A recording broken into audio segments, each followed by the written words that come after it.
Thank you. Thank you. Thank you so much. I'm Shah Rukh.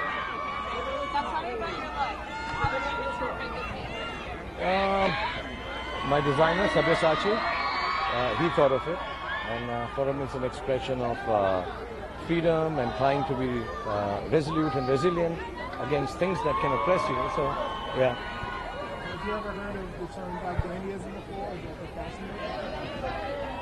Honestly, no. But I got to know now.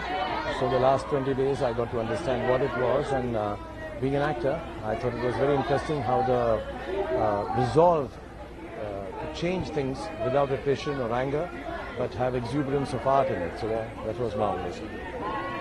Thank you.